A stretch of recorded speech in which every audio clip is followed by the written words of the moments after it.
All right, no pun intended. Episode number 42. We are not live. We are recording, going over the U.S. Championship. There is a round to spare. The Women's U.S. Championship is all locked up. Carissa Yu has won that. The Open, which is all men this year, that has one round to go, and there are a few people who can still take it. So Fabi has been half a point ahead for the majority of the tournament. Ray Robson is half a point behind, but he actually can't win because his round 12 matchup is Chris Yu, or round 11 matchup is Chris Yu, who has been forfeited. Then there's Wander, Sam Sevian, and Hans, and they are still all in the mix. Who are you rooting for? I'm rooting for Hans. I would love to see Hans win, but I have to mention, Jesse, I think you got the yips a little bit at the beginning of that introduction because you called Carissa Yu. Carissa Yu. Whoops, I meant Carissa Yip, of course. I was thinking Chris Yu and Carissa Yu. Sorry, Carissa. Carissa Yip, of course. Um, she may have a little case of the yips too because she had the outstanding run. She won her first 8 games. Let me bring up the scorecard real quick. All right, just one sec. So Carissa won her first 8 games. So if she just had a 50% chance of winning each game, what are her odds of winning the first 8 games? 0.4%. 0.4%. It's not even 1%. So she clearly has a much bigger advantage than that. If she has, like, let's say, a 65% chance of winning each game, what are the odds there? So if you point 3.2%. 3 so man, so she must have a pretty big edge over these people. So then if we gave her an 80% chance, you said it was down to like 16%, something like that? Yeah, that's right. So that's probably the realm she's in. I mean, she must be playing at a level where she's 80% chance to win. Yeah.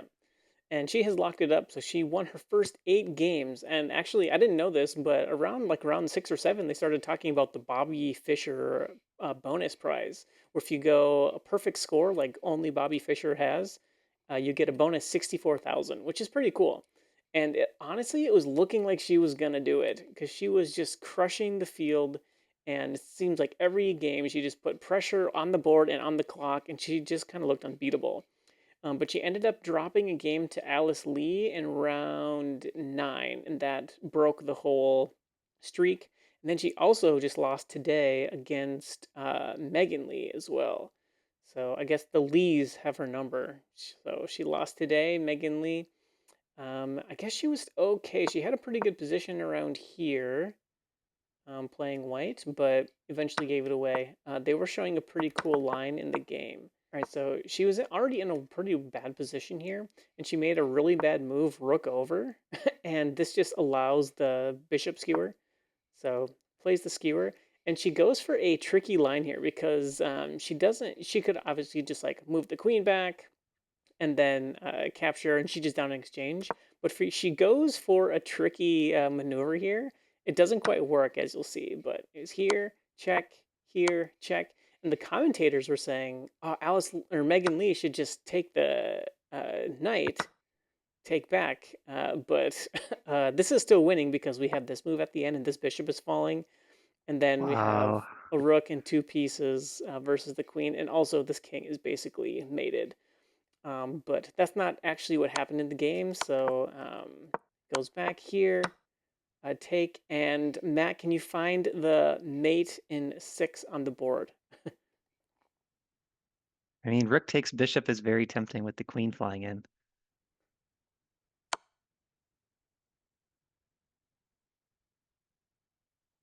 Okay, let's give takes. All right, what's the move here? Yeah, queen check. I'll go here. And then, oh, you moused over the bishop, didn't you? Bishop f2. You gave me the answer. I I was just saw trying you to help mouse you out over a the little bishop. bit. Yeah, queen e2, Here, queen here, d2. here. And that's what got played in the game, except Carissa resigned after bishop f2 check. So, Beautiful tactic. yeah, beautiful tactic, beautiful win there at the very end of it. And then I didn't follow the game today super closely, but she did go down today as well. But she has a round to spare and not stressing it too much, I don't think. So she's 8 out of 10. She has now gained 14 points. Her performance rating is 2539, but before her 2 losses, her performance rating was like 3,000. So she was absolutely crushing it. I'm looking forward to tomorrow. It's Fabi versus Shankland, I'm pretty sure is who Fabi plays. And he's playing white. So I don't think Shankland is going to beat him with black. Fabi is probably content to take a draw, and if anyone wins, I guess it's only a Wonder who needs to win against Lanier, and if so, then they can go into playoffs. But if Fabi draws, then he is at least guaranteed a tiebreaker spot. So Um, you don't think he's going to try to clinch it right here and push for a win if he has a chance? if he's got a chance, maybe, but I think he's going to be content with just a quick draw, and I think Sam is as well. Sam's had not had the greatest tournament. He's -1, 4 out of 9. Yeah, you might be right then. Especially he'll probably be watching a Wonders game too. He'll get a sense early on if a Wonder has a chance to win. Yeah, for sure. Have you followed the latest Kramnik story? No, I haven't. Oh man, so Kramnik is going after our boy Daniel Naroditsky. He just just absolutely ridiculous. There's like this one move, Bishop C8. Bishop C8 is like a swear word in the chess community right now, but it's just like a very normal position. And um, in this clip, Danya just mentioned the move Bishop C8 seems like an interesting move here. And he's basically just like retreating the bishop, bringing it all the way back and like defending a pawn that wasn't even really attacked, just kind of like clearing a piece. Hmm. And Hikaru thought, or not Hikaru, sorry, Freudian slip there. Kramnik thought that move was so suspicious, and he like went and checked the engine. It was the second most common move, and so he thought that he must be cheating. And then Danya doesn't even play it; he plays a different move, and that was like his smoking gun. But Kramnik has made several videos now just accusing Danya straight up of cheating, just saying he's a cheater. And Danya has responded calmly as Danya does, and he's basically not dealing with it at all. Um, Kramnik challenged Danya to a $50,000 blitz match, which Oh, bad idea. I know. If you're Danya, what do you do? Like, do you say, "Okay, I will take it and risk $50,000 of my own money"? Kramnik's not bad at blitz. Kramnik is solid. There's no guarantee he's gonna win that. I mean, I think he's a slight favorite, but he's got to win by like the perfect margin for it to make it not seem like he's cheating. If he wins by too much, then Kramnik is gonna say, "Oh, he's been cheating this whole time." If he plays bad and loses, he'd say, "Okay, I told you you were cheating online." It's no win for Danya. Has Danya competed in any big over the board blitz events? Yeah, his blitz rating, his OTB blitz rating is 2700. Like if you uh, go to the 2700 blitz, Donnie's like 20. Here, let me fix the screen share here. 23rd? Yeah, 23rd in the world. He's 2707. Okay, more garden tools, sorry.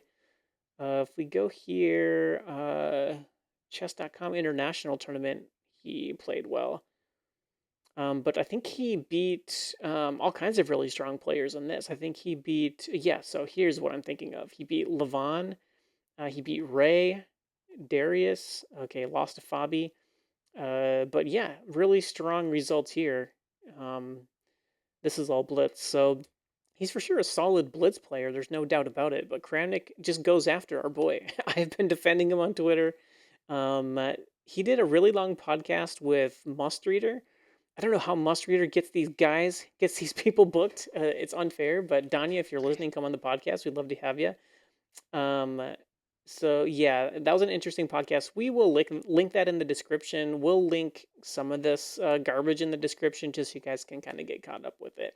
But I honestly have no interest in giving Kramnik a second more because he's just a disgrace. Hikaru went on stream and called Kramnik a complete disgrace to the game of chess, and I'm starting to agree. I mean, when it comes to Danya, what's his point even? Is he trying to say a 2619 FIDE classical rating can't find a move because his classical rating is too low? I mean, that's been his argument, right? Is, oh, your classical is too low.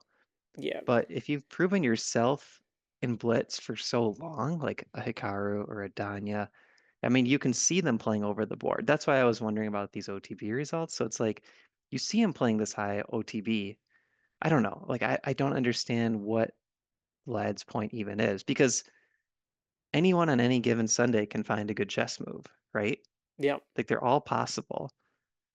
It's not like, he's a basketball player and he leapt 60 inches high and it's like, hey, that's not kosher. He had a spring in his shoe, right? Yeah. Like anyone can find these moves. That's the thing. I don't understand what Kramnik's point even is.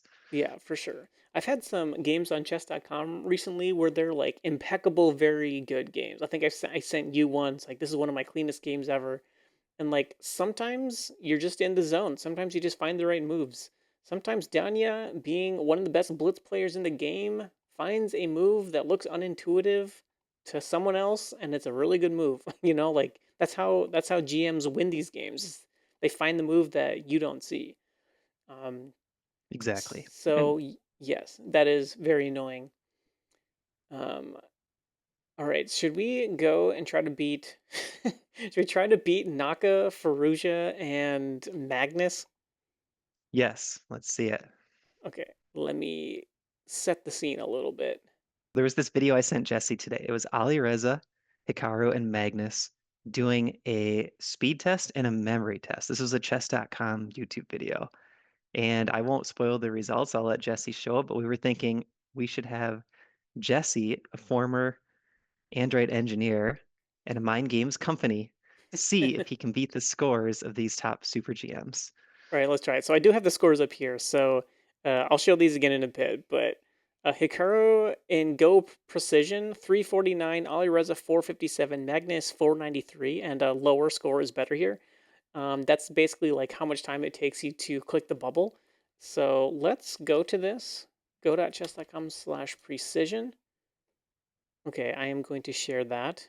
All right, so this is Aim Trainer. You basically start this and you click 30 targets as quickly as you can. Click the above to begin. I did this one time earlier today just out of curiosity, and it was not good. I think I lost to everyone by a long way. So let's try it with one round of practice. You ready? Yeah. This is actually going quicker than I suspected. Oh man, some of these are really far away though.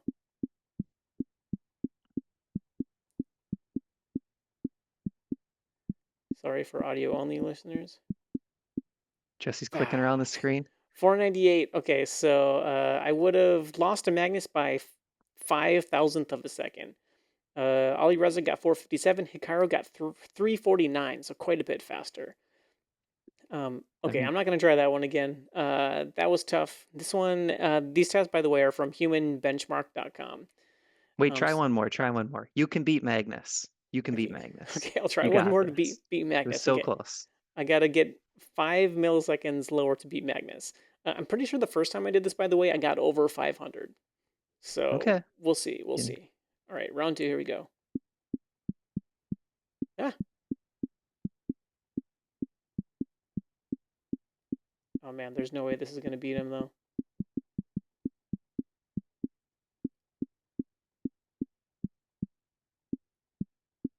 This is terrible. Oh man, 562. Okay, I'm not trying again. I'm not trying again. okay. All right. All right. Go to Cut that chess. one out. Edit that part Yeah, out. that one's getting edited out. All right, so when I worked at one of my companies, this is probably 4 or 5 years ago, I left that. We had a game just like this, and I used to play it a lot just for testing. So let's see how I do here. Naka was really good at this one too. Magnus and Ferrugia, not so much. Oh shoot, I just saw a blurb of that. I was checking the other scores. Oh, Whoops. far upper right. Far upper right. Hold on. I was gonna say so. Hikaru got 15. Alireza and Magnus both got 9. Okay, so this one Down two. Down two. Left one. Down one. Up two. here. Yeah. And left one. Oh, okay, No, there. that was diagonal down. Oh, Sorry, it only penalizes you if you get a bunch wrong. three. So I Three didn't lose. wrong, I think. Yeah, I didn't lose a life there. I almost forgot that because I like looked away and I was like, Yeah, I didn't even see that one, unfortunately. Oh man, that's tricky. One more? Okay, shoot. Ooh, I'm not sure I'm gonna get it. There's one more. down one. Yep. Okay, nice. Am I supposed to help? No. Okay, sorry. Okay, there we go.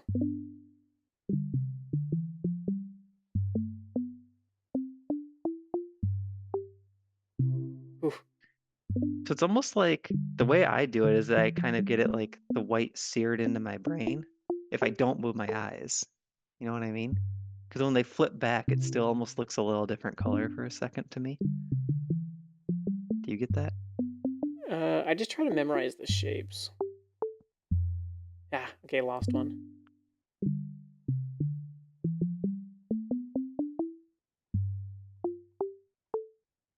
One more? To Two the right of more? that dark one. To the right of the dark one. That one? Okay. I don't think I would have got that. Shoot.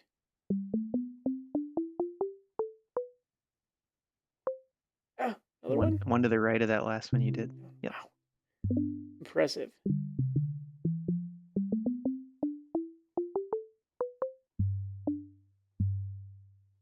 Oh, got it. Okay. Nice. And it's like this big. Okay. Oh wait, I knew the bottom. Okay, sorry.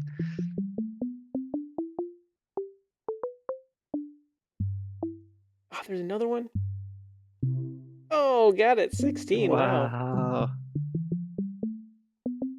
I'm not going to get this one. Diagonal up from that blue one on the bottom. Okay, didn't get it. 17 though. 17. That's pretty good. Hey, I beat Hikaru, so you can see it, guys. You saw it live. Level 17. Let's switch it back to the other score. Where is it? Where is it? You're a beast at that game. That was Yeah. really good. Yeah, that went well. Okay, and then this was their score. Well, now I'm shocked they were so low. I mean, like, 9 was you pretty would think, bad. I feel like I could do 9 yeah. in my sleep. But you know what part of me wonders whenever Magnus is on one of these things, he has that nonchalant attitude. Like, does he actually care if he beats Hikaru and Alireza in a clicking contest? I think a little bit. I think a little bit, honestly. But not enough that he would practice it in advance, where you Yeah, know probably not. Hikaru is like, I will spend 20 hours on this to show I'm number one. Yeah, Hikaru probably like crammed all night, Kramnicked all night just to make sure that he could get the best score. Cram nicked or cram clicked? Cram clicked all night. So I was watching this video and it was kind of funny because they were clearly at the SCC, the Speed Chess Championship, and they obviously had Hikaru, Ali Reza, and Magnus, and the other Final Four member was absent, Hans. I wonder what Hans would have done. Probably would have cheated. Okay, speaking of Kramnik, uh, but yeah, I wonder why he wasn't there. If he just opted out, or they didn't invite him to the cool kids club, or what? He would have had a touch screen and he would hold all of his fingers over all the squares, then let him up and then touch it all again. Yeah, Boom. that's funny. Or he would All take a right. screenshot with his phone and then look at have his phone vibrate the coordinates Yeah, just in like another location on his yeah, and body. he already is well familiar with coordinates being sent to him, right? I wish. I'm just kidding. We're kidding. Hans is not cheating, probably. He's having a good. Probably. He's having a good event at the U.S. Chess Championship. I'm with Matt. I think it'd be cool if he pulled one out of his hat and won with black. Fabi loses. They get a playoff. I think that's exactly what we need for the chess world. We don't have enough drama going on right now. We need some more drama, don't you think? Yeah, otherwise all we talk about is the election. And we don't need to go there. Election is 2 weeks from today. Get out and vote, everybody. That's going to do it for this week's podcast. We'll see you next time. Bye, everyone.